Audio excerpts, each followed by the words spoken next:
Hello, আসসালামু আলাইকুম। কেমন আছো সবাই? তোমাদের মাঝে আরও একটি ভিডিও নিয়ে চলে আসলাম। আর আজকে ভিডিওটা শুরু করলাম দুপুরে রান্না বান্না দিয়ে। তো সেদিন দুপুরে রান্না করেছিলাম লাউ শাক ভাজি, সাথে আলু দিয়েছিলাম। আর এদিকে মাছটাকে ভেজে নিচ্ছিলাম। মাছ রান্না করব বরবটি দিয়ে।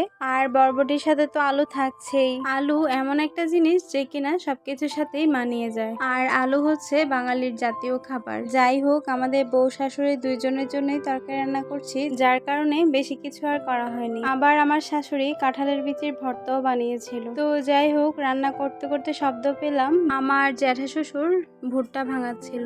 আর কিভাবে ভুট্টা ভাঙায় এই প্রথমবার আমি দেখলাম।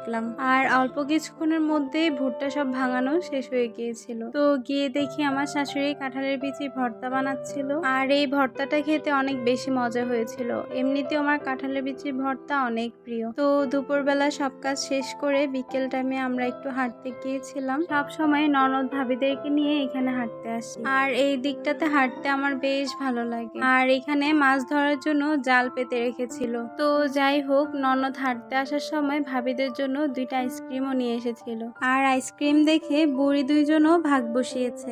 যদিও তাদেরকে পুরোটা আইসক্রিম দেইনি, কারণ তারা তো বাচ্চা, একটুতেই তাদের ঠান্ডা লেগে যেতে পারে। আর এইদিকে আমি গাছ দেখলেই কাটিং খুঁজি। আর এগুলাকেও ঢাল ভেঙে নিয়েছিলাম চারা করব বলে।